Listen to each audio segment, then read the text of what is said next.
في مكان قريب من البحر، واحد بيكون بيصطاد. فجأة بيلاقي واحد عملاق بيطلع من المية، والشخص ده بيكون اسمه بوسايدون. بيكون رايح لأخوه زيوس، لأن زيوس صعقته اتسرقت. وبيروح لأخوه، وأخوه بيقول له إن أكيد ابنه هو اللي سرق الصعقة بتاعته، لأنه هو عايز ينتقم منه. وبيهدده إن هو هيقتل ابنه لو مرجعش الصعقة بتاعته في خلال 14 يوم، وهيقوم حرب بينهم هما الاتنين. وبيسيبه وبيمشي عشان يرجع أولمبس. بيكون بيرسي جاكسون ابن بوسايدون بيعوم في المية، وصاحبه جروفر قاعد مستنيه. بيروحوا للمتحف، وأستاذ برونر بيشرح لهم الأساطير الإغريقية، وبيحكي لهم عن أساطير الإغريق وعن تاريخ الملوك بتاعتهم زي بوسايدون وزيوس. وبتيجي المدرسة بتاع بيرسي وبتقول له إنها محتاجة تتكلم معاه، وبيروح فعلا معاها بيرسي. بس فجأة بتتحول لخفاش ضخم، وبتكون عايزة تقتل بيرسي، وبتسأله عن مكان الصعقة. وبيخش عليهم صاحبه جروفر والأستاذ برونر، وبيهددوا الخفاش، فبتسيبه وبتجري. بينزل بيرسي مش مصدق نفسه من اللي حصل له ده، وبيسألهم عن اللي بيحصل. وبرونر بيديله قلم، بيقول له ده سلاح هيحميك من الكائنات دي. وبيمشي بيرسي مع جروفر، وجروفر بيقول له ما تخافش، لأن حمايتك هي مهمتي. وبيرسي بيكونش فاهم حاجة منه. وبيروح بيرسي وجروفر لأمه، وجروفر بيقول لأم بيرسي على الموضوع، ويقول لها إن هما لازم يمشوا دلوقتي. وبتحاول أم بيرسي تعترف لبيرسي في الطريق، وتقول له ده كله بيحصل بسبب أبوك، وإنه يبقى في أمان في المعسكر. بس فجأة بتقع بقرة قدام العربية، والعربية بتتقلب، وجروفر بيبان قدام بيرسي إن هو نص إنسان بس. وجروفر بيطلب منه إن هو يجري عشان يهربوا، ويضلهم يجروا لحد ما يوصلوا بوابة غريبة. والاتنين بيخشوا، لكن سالي ما بتعرفش تخش، وبتطلب منه أمه إن هو يخش، لأنها مش هتعرف تخش المكان ده لأنه مش مسموح لها. وفجأة بيظهر وراها وحش منتور كبير، وبيمسكها وبتختفي في إيده. بيرسي بيطلع القلم اللي خده من مدرسه، وبيتحول لسيف، وبيبدأ يحارب المنتور. والمنتور قرنه بيتكسر، وبيرسي بياخد القرن ده وبيطعنه بيه. وبعدها بيرسي بيغمى عليه، يصحى يلاقي جروفر قدامه، وبيقول له إن هو كان في حلم غريب، وإن هو وأمه كانوا بيهربوا من كائن، وإن جروفر كان نص إنسان.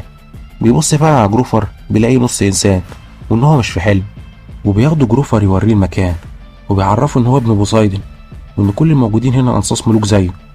بيبص بيرسي لبنت جميلة اسمها أنابيس، وبتكون بنت ملكة الجمال أثينا. وبيروحوا للأستاذ برونر اللي بيكون نصه إنسان ونصه حصان، وبياخده يوديه المكان أبوه بنيه ليه مخصوص.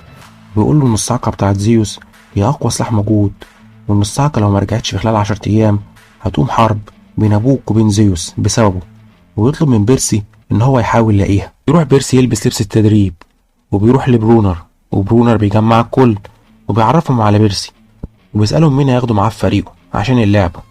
وبيجي لوك وبيقول له إن هو هياخده معاه في فريقه، وبيكون فريق لوك هو الفريق الأزرق اللي بيحاربوا فريق أنيبس الأحمر.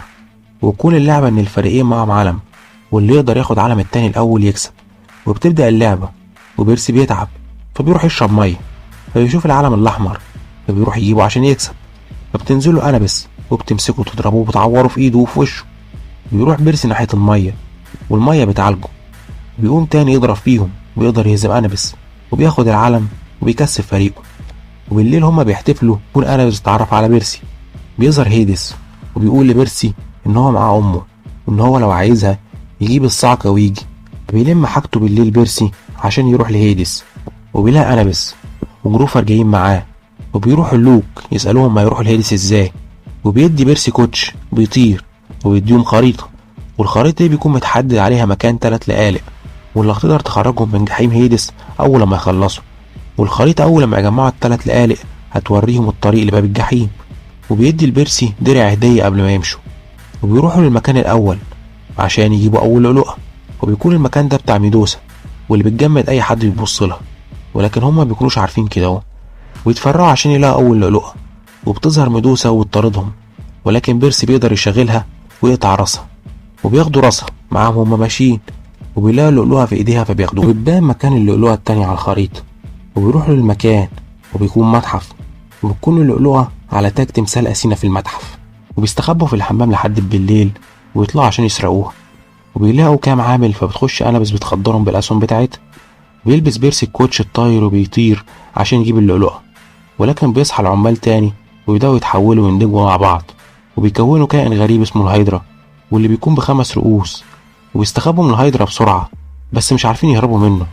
ويطلع بيرسي يهجم على الهايدرا وبيقطع كل رؤوس الهايدرا. بيكون فرحان ان هو قتله، ولكن بيطلع مكان كل راس قطعها رصيد. وبيقوم الهايدرا يهاجمهم تاني، وبيقدر بيرسي يستخدم قوته في السيطرة على المية عشان يهجم على الهايدرا، وبيعمل سد ما بينهم. وبيحاولوا يهربوا بس الباب بيكون مقفول. وهنا جروفر بياخد الكيس اللي معاهم وبيطلع راس ميدوسا منه قدام الهايدرا، واللي بيخلي الهايدرا يتحول كله لحجر اما يبص لها. بيعرفوا ان مكان اللؤلؤة التالتة بلاس فيجاس، وبيروحوا بيخشوا الكازينو عشان يدوروا على اخر لؤلؤة. وبتجيلهم مضيفات تديهم اكل غريب، هما بياكلوا منه بيتخدروا وبينسوا مهمتهم. وكل شوية بتيجي المضيفات تديهم الاكل ده وبينسوا المهمة اكتر واكتر. ويفضلوا على كده لفترة لحد ما بوسايدن بيكلم بيرسي في عقله، بيقول له ان هما متخدرين من الاكل ده، ان هما لازم يبطلوا اكل. وبيرسي بيتمشى شوية وبيكلم واحد وبيقول له ان هو موجود هنا من السبعينات في الكازينو ده، وبيعرف ان اللي بياكل من الاكل ده بيتخدر ويضل مربوط في الكازينو طول عمره. وبيروح بيرسي بسرعة لأنابيس وجروفر وبيقول لهم على الحقيقة، ويضربوا الحراس وياخدوا اللؤلؤة وبيهربوا من الكازينو بعد ما بيسرقوا عربية. ماشيين بيكتشفوا ان هما كانوا متخدرين في الكازينو ده بقالهم 5 ايام. ويفتحوا الخريطة ويبصوا على الباب بتاع العالم السفلي، وبتطلع وروحة اليود.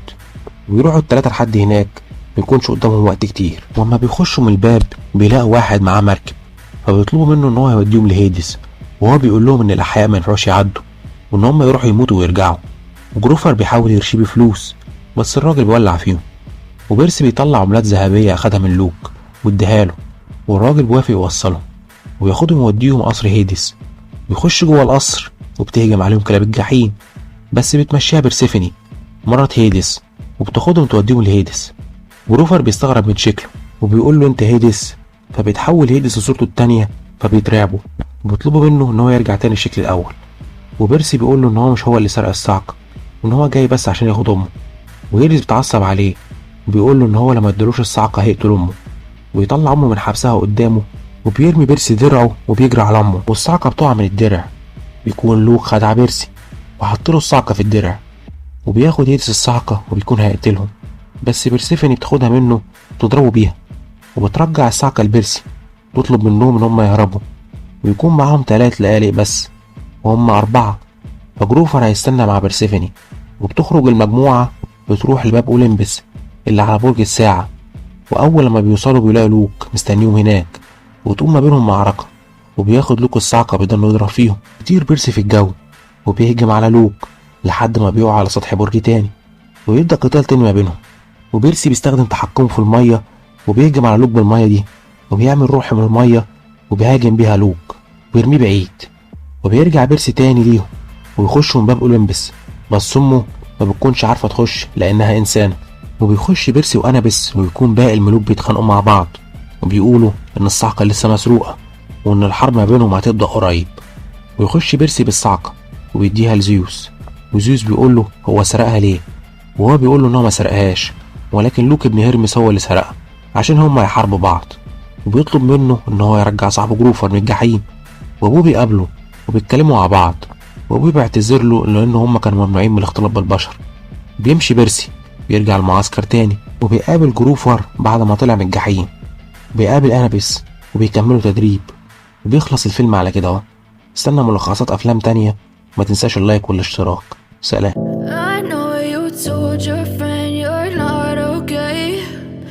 Tell me what's wrong and why you never said you felt that way.